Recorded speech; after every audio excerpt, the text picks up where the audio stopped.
The Vampire class could easily be mistaken for a heavy aerospace fighter, and performance as well as weaponry would appear to back up this assumption. In reality, however, the Vampire was the smallest dropship ever to see combat. Developed by Markesan Aeronautics, the Vampire was conceived to minimize the time jump troopers were exposed to enemy aerospace action. By making the dropship equal in performance to any fighter it could encounter, it was planned that the Vampire could keep one step ahead of all but the fastest interceptors.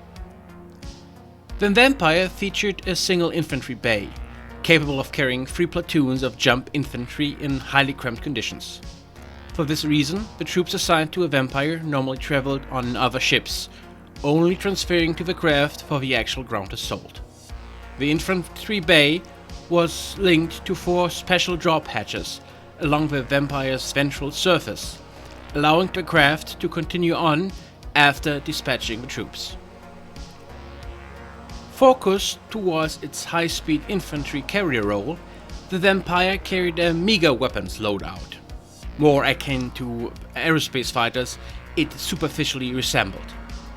2 medium lasers and an SRM-6 were carried in the nose, while a single large laser and LRM-20 were mounted in each wing. As if to reinforce its fighter-like weaponry, a pair of medium lasers were carried aft to fend off any pursuit. 2 tons of SRM reloads and a shared 3 tons of long-range missiles gave the dropship more than enough endurance for its high-speed role. The Avalon Hussars used a number of Vampires during the brief border war between the Federated Sons and Compelled Confederation. In 2762, the Hussars dropped infantry onto key Capellan command posts on Redfield. Unable to tell the difference between the dropships and their fighter escort, Liao troops were thrown into total confusion when elite jump infantry began to rain down on them instead of bombs. With the Capellan command structure shattered, Redfield finally fell to the Federated Sons.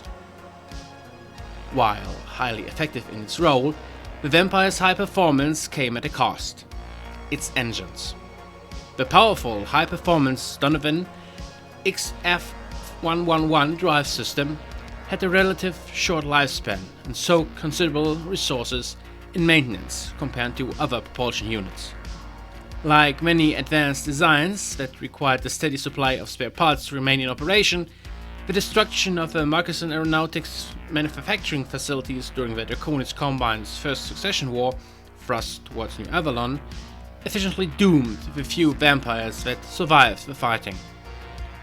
But thanks to the recovery of a hegemony memory core during the Jihad, Yalestar Aerospace was able to revive the Vampire and produce it for the AFFS Special Forces. Variants. The Vampire II. This version of the Vampire was created for the AFFS Rabbit Foxes and their battle armor infantry deployments. The design weighs half as much again as a standard Vampire and is equipped with 4 battle armor infantry bays. The weapons of the Vampire II are energy-based. 4 heavy PPCs mounted in the nose are supplemented by a pair of large X-pulse lasers in each wing. To provide protection from missiles, each wing mounts a pair of laser anti-missile systems. Another pair of laser AMS and a pair of ER large lasers covers the aft arc.